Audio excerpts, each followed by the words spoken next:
নমস্কার সকলকে, আমি পায়েল। আমার নতুন একটা ভিডিওতে তোমাদের সকলকে স্বাগত জানাই। আজকে আমরা খুব গুরুত্বপূর্ণ একটা টপিক নিয়ে আলোচনা করব, যেটা তোমরা বারংবার আমার কমেন্টে বলেছো আলোচনা করার জন্য। আর যেহেতু তোমাদের যখন কমেন্টের উত্তর দিচ্ছিলাম, সেখানে আমরা একদিনে অনেকগুলো প্রশ্ন উত্তর নিয়ে আলোচনা করছিলাম, তাই এনসিএফটা তখন আমি দিইনি। ওটার জন্য আমি ভেবেছিলাম আলাদা একটা পার্টিকুলার ভিডিও বানাবো। তো সেই কারণের জন্য আজকে আমরা সম্পূর্ণ এনসিএফ নিয়ে আলোচনা করব। এনসিএফ এর সম্পূর্ণ কথাটা কি, অলরেডি আমার সম্পূর্ণ কথার একটা ভিডিও রয়েছে, সেখানেও তোমরা দেখে নিতে পারো, বা আমি আরেকবার তোমাদের জন্য বলে দিচ্ছি। এনসিএফ এর সম্পূর্ণ কথা হচ্ছে ন্যাশনাল কারিকুলাম ফ্রেমওয়ার্ক। এনসিএফ হলো এনসিইআরটি দ্বারা তৈরি করা একটি নির্দেশিকা বা শিক্ষা কাঠামো। এটা কি করে? এটা হচ্ছে শিক্ষার মান উন্নয়ন, স্কুলগুলোর পাঠ্যপুস্তক, পাঠ্যক্রম এবং সেগুলোকে স্কুলে কিভাবে ইমপ্লিমেন্ট করা যাবে, শিক্ষাদানের নির্দেশিকা। এই হলো এনসিএফ। তাহলে এনসিএফ কেন তৈরি করা হয়েছিল? শিক্ষার মান উন্নয়ন করার জন্য। ভারতের বিদ্যালয়গুলোতে পাঠ্যপুস্তক কি হবে, পাঠ্যক্রম কি হবে এবং তার মূল্যায়ন পদ্ধতি, শিক্ষাদানের যে নির্দেশিকা বা কিভাবে স্কুলগুলো শিক্ষাদান পদ্ধতি করা হবে, সেই সমস্ত নিয়ে তৈরি করা হয়েছিল এই এনসিএফ। এবার এনসিএফ কিন্তু একটা হয়নি। আমাদের ভারতবর্ষে মোট 5টা এনসিএফ তৈরি হয়েছে। ফার্স্ট এনসিএফ কবে এসেছিল? 1975। 1975-এ আমাদের ফার্স্ট এনসিএফ হয়েছিল। এবার আমরা আস্তে আস্তে প্রত্যেকটা এনসিএফ নিয়ে আলোচনা শুরু করব।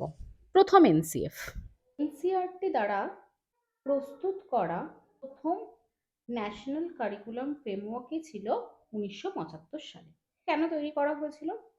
1968 প্রথম জাতীয় শিক্ষানীতি তৈরি করা হয় এবং এই প্রথম জাতীয় শিক্ষানীতির সুপারিশে 1968-র প্রথম জাতীয় শিক্ষানীতির সুপারিশে সকলের জন্য প্রাথমিক শিক্ষাকে সুনিশ্চিত করা, শিক্ষক প্রশিক্ষণ, পাঠ্যক্রম নির্বাচন, পাঠ্যপুস্তক রচনা, মানে পাঠ্যক্রম কি হবে, পাঠ্যপুস্তক কি হবে এবং মূল্যায়ন পদ্ধতির নির্দেশিকা হিসাবে প্রথম এনসিএফ তৈরি হয়। এর প্রস্তাবগুলি কি কি ছিল? 10 বছরের জন্য একটা কাঠামো প্রস্তাব করা হয়েছিল।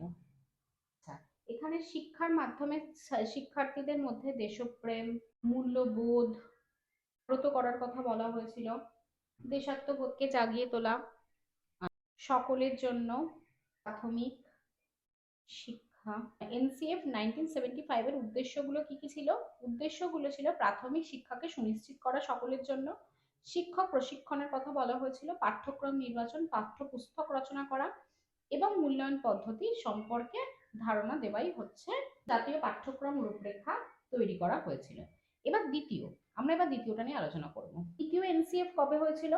দ্বিতীয় এনসিএফ আসে 1988। আচ্ছা, তার আগে একটা জিনিস বলে দিই, যখন প্রথম এনসিএফ করা হয়েছিল সেই সময় ভারতের প্রধানমন্ত্রী ছিলেন ইন্দিরা গান্ধী। সেকেন্ড এনসিএফ 1988-তে, এই সময় ভারতবর্ষের প্রধানমন্ত্রী ছিলেন রাজীব গান্ধী। এবার দ্বিতীয় এনসিএফ কেন এসেছিল? আমাদের যে সেকেন্ড এডুকেশন পলিসি অর্থাৎ জাতীয় শিক্ষানীতি, দ্বিতীয় জাতীয় শিক্ষানীতি এসেছিল 1986-তে। সেই জাতীয় শিক্ষানীতির সুপারিশে মানে এনসিএফ 1988 বা 1988 সালে জাতীয় পাঠ্যক্রম রূপরেখা ভারতবর্ষে আসে। এবার এখানে কি উদ্দেশ্য ছিল, কি কি কারণের জন্য করা হয়েছিল? প্রাথমিক শিক্ষাকে সার্বজনীন করে তোলা, পাঠ্যক্রমকে নমনীয় করা, শিক্ষার্থীদের প্রয়োজন অনুযায়ী, মানে কোনটা তাদের পড়া উচিত কোনটা তাদের পড়া উচিত নয়, সেই প্রয়োজন অনুযায়ী পাঠ্যক্রম নির্বাচন এবং পরীক্ষা পদ্ধতির চাপ কমানো, এই সমস্ত কিছুর উদ্দেশ্যেই এনসিএফ 1988 ভারতবর্ষে আসে।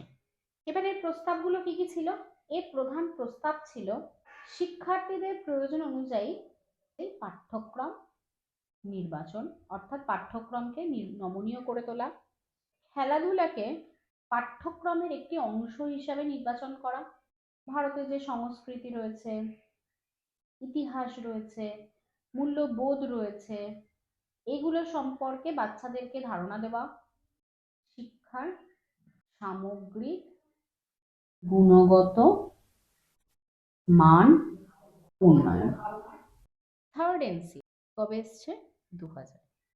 1992 যে জাতীয় শিক্ষানীতির সংস্কার হয়েছিল, কারণ আমরা সকলেই জানি যে 1992 আমাদের জাতীয় শিক্ষানীতির একটা সংস্কার হয়েছিল। আমি যখন তোমাদেরকে ন্যাশনাল এডুকেশন পলিসি পড়িয়েছিলাম সেখানে বলেছিলাম যে আমাদের প্রথম জাতীয় শিক্ষানীতি আসে 1968-তে, সেই সময় ভারতবর্ষের প্রধানমন্ত্রী ছিলেন ইন্দিরা গান্ধী।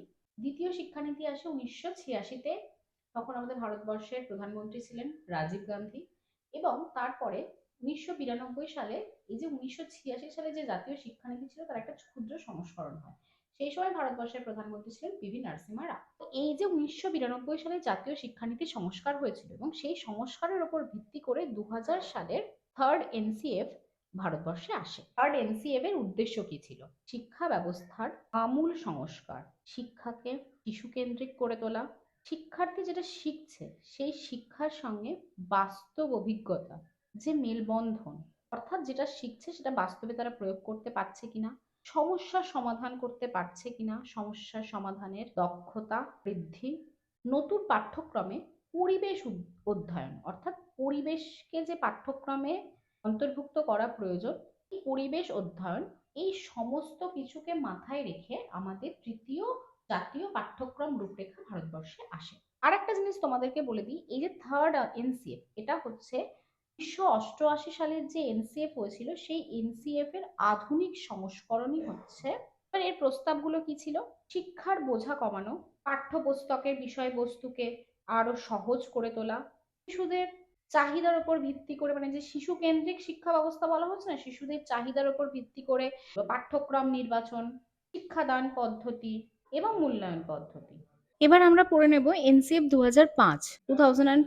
এটা হলো ফোর্থ এনসিএফ বা এনসিএফ 2005 কেন এসেছিল? এটি প্রফেসর জসপালের নেতৃত্বে তৈরি করা একটা শিক্ষার রূপরেখা, যেটা মুখস্থ বিদ্যার পরিবর্তে বোঝা ছাড়া শিক্ষার ওপর জোর দেওয়া হয়েছিল। তার আগে শিক্ষা ব্যবস্থাই ছিল মুখস্থ বিদ্যা নির্ভর, অর্থাৎ পুঁথিগত শিক্ষার উপর ভিত্তি করে। কিন্তু এই প্রথম বলা হয় যে না, শিক্ষা হবে মুখস্থ বিদ্যার পরিবর্তে জ্ঞানের বিকাশ। এবার এই শিক্ষা ব্যবস্থাকে নমনীয় করে তোলা, শিক্ষার্থীদের প্রয়োজন অনুযায়ী এবং মুখস্থ বিদ্যার পরিবর্তে আনন্দদায়ক অর্থপূর্ণ তার কথা বলা হয়। প্রধান উদ্দেশ্য কি ছিল? লার্নিং উইদাউট বার্ডেন, অর্থাৎ বোঝা ছাড়া শিক্ষা। এবং এখানে শিক্ষার গুণগত মানটাও উন্নত করা, সক্রিয় শিক্ষণে অংশগ্রহণ করাও ছিল এই শিক্ষা ব্যবস্থার প্রধান উদ্দেশ্য। উদ্দেশ্যগুলো দেখে নিই, তারপর আমরা প্রস্তাব বা সুপারিশগুলো পড়ব। শিক্ষা ব্যবস্থাকে উন্নত করা, মুখস্থ বিদ্যার পরিবর্তে আনন্দদায়ক শিক্ষা, নতুন ধারণা তৈরি, সমস্যা সমাধান, সামাজিক বৈষম্য দূর, অর্থাৎ সামাজিক, মানসিক, আর্থিক কোনো বৈষম্য থাকবে না, সকল ছাত্রছাত্রীদের সার্বিক বিকাশের কথা এখানে বলা হয়। শিক্ষা হবে শিক্ষার্থী কেন্দ্রিক, নমনীয় এবং শিক্ষক হবে এখানে সহায়ক, মানে শিক্ষক এখানে সহায়কের ভূমিকা পালন করবেন।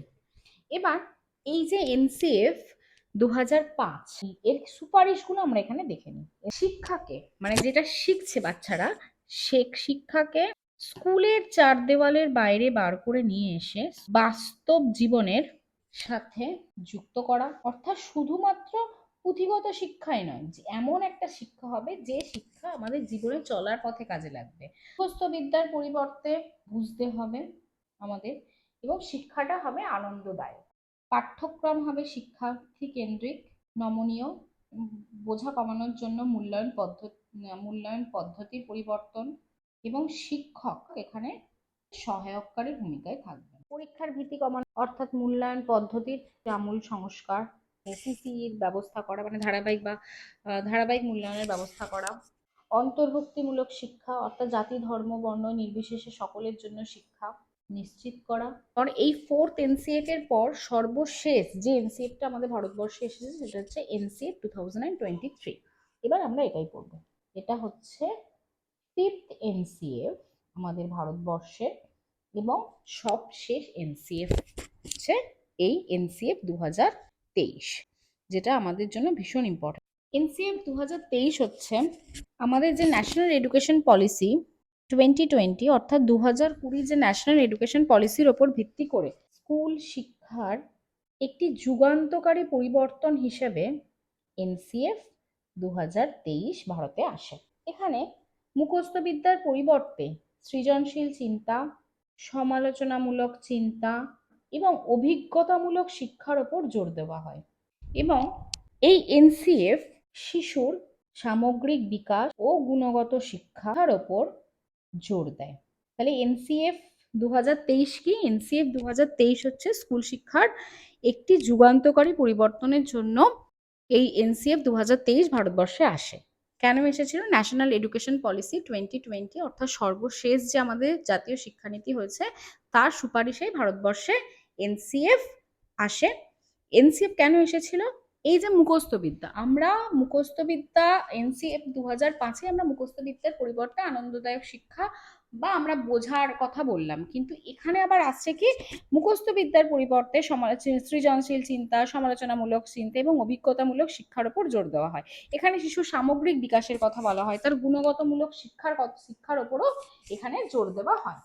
এখানে আর একটা জিনিস করা হয়েছিল, আমাদের যে 10+2 কাঠামোর পরিবর্তে 5+3+3+4 কাঠামো কথা বলেছে। এবার এই যে এনসিএফ 2023 এসেছে, এর উদ্দেশ্য কি? এর প্রধান উদ্দেশ্যই হচ্ছে শিক্ষার মান উন্নয়ন, বর্তমান পরিস্থিতির উপর ভিত্তি করে শিক্ষার্থীর চাহিদা অনুযায়ী শিক্ষার গুণগত মান উন্নয়ন। দ্বিতীয় কি?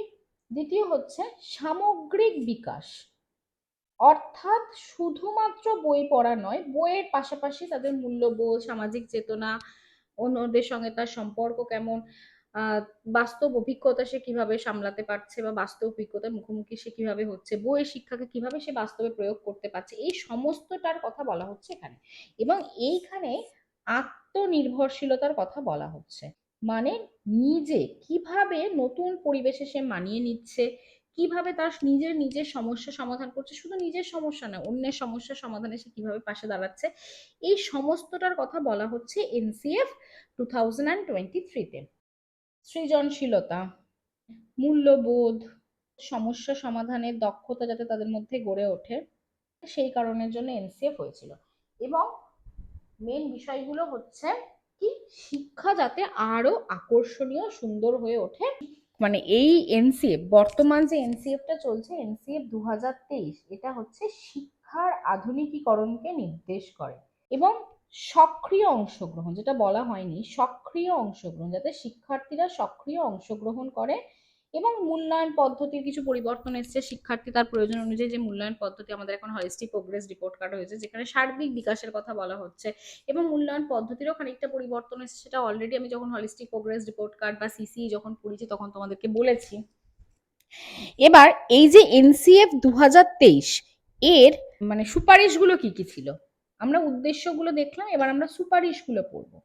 প্রথমেই হচ্ছে কাঠামোগত পরিবর্তন, যেটা 10+2 পরিবর্তে এলো 5+3+3+4।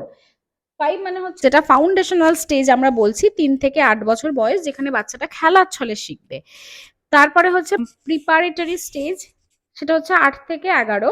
এই যে ফাউন্ডেশনাল স্টেজ যেটাকে আমরা বলছি, সেখানে কিন্তু ক্লাস 2 পর্যন্ত রয়েছে, একদম প্রাক প্রাথমিক শিখছে, ক্লাস 1 এবং ক্লাস 2 থাকছে, তার আগে আইসিডিএস সেন্টারে থাকছে। প্রিপারেটরি স্টেজ সেখানে হচ্ছে আমাদের ক্লাস 3 থেকে 5 পর্যন্ত। মিডল স্টেজ যেখানে হচ্ছে 6 থেকে 8 পর্যন্ত। তারপর সেকেন্ডারি স্টেজ যেটা 9, 10, 11, 12, যেখানে পছন্দের সে তার পছন্দের বিষয় অনুযায়ী পড়তে পারছে, সেমিস্টার সিস্টেম রয়েছে। এই কাঠামোগত পরিবর্তনটা হচ্ছে এর প্রধান সুপারিশ মানে বা প্রস্তাব। পরীক্ষা পদ্ধতির যে পরিবর্তন বা মূল্যায়নের যে পরিবর্তন, সেটা যেমন এখনো হলিস্টিক প্রোগ্রেস রিপোর্ট কার্ড হয়ে গেছে, সেখানে সামাটিভ ইভলিউশন হচ্ছে, ফরমেটিভ ইভলিউশনের কথা বলা হয়েছে, এই সব কিছু। দ্বিতীয়ত হচ্ছে এখানে শিক্ষক শিক্ষক এনসিএফ 5 থেকেই হয়ে গেছে, শিক্ষক হচ্ছে এখানে সহায়ককারী, মানে তিনি বাচ্চাদেরকে কেবলমাত্র সহায়তা করবেন। এখন শিক্ষা হয়ে গেছে আত্মনির্ভরশীল, মানে বাচ্চা নিজে নিজে শিখবে, কিন্তু শিক্ষক তাকে তার মানে শেখাটা শিখতে তাকে হেল্প করবেন। আর হচ্ছে কি, মাতৃভাষায় শিক্ষা এবং শিক্ষার্থীদের চাপ কমানো, যেটা জয়ফুল লার্নিং এর কথা বলা হচ্ছে এখন। অর্থাৎ শিক্ষার্থীদের চাপ কমবে, তারা আনন্দদায়ক পরিবেশে শিখবে, শুধুমাত্র পড়াশোনা শিখবে না, তার পাশাপাশি তাদেরকে বিভিন্ন তাদের শারীরিক গঠন, তাদেরকে খেলাধুলা করাতে হবে, তাদের আনন্দ পরিসর ক্লাস হবে, তাদেরকে কুইজ করাতে হবে, তাদেরকে মানে খেলতে খেলতে খেলার ছলে শেখাতে হবে, স্বাস্থ্যসারী শিক্ষা পড়াতে হবে। এই সব কিছু এই এনসিএফ 2023, মানে আমি যদি একদম পুরো এক ইয়েতে বলি তাহলে এনসিএফটা কি, এনসিএফ হচ্ছে এনসিআরটির উদ্যোগে জাতীয় পাঠ্যক্রমিক রূপরেখা হচ্ছে এনসিএফ। এটা হচ্ছে একটা কাঠামো যেটা আমাদের শিক্ষা ব্যবস্থা, পাঠ্যক্রম, পাঠ্যসূচি, শিক্ষক প্রশিক্ষণ থেকে শুরু করে মূল্যায়ন পদ্ধতি সবকিছুর একটা রূপরেখা নির্দেশ করে হচ্ছে কে, এই এনসিএফ। তো আজকের ভিডিওটা তোমাদের কেমন লাগলো তোমরা জানিও। তোমাদের মধ্যে দেখলাম একজন কমেন্ট করেছে যে দিদি প্রচুর বোঝানো হয়ে যাচ্ছে, শুধু টপিক মানে শুধু ইনফরমেশন গুলো দিলেই হবে। তাই এই ভিডিওটা আমি চেষ্টা করলাম খুব কম বুঝিয়ে জাস্ট তোমাদেরকে ইনফরমেশন গুলো দিয়ে। তা ওভারঅল তোমাদের ভিডিওটা কেমন লাগলো তোমরা জানিও। আজকের ভিডিও এই পর্যন্ত। টাটা সকলকে।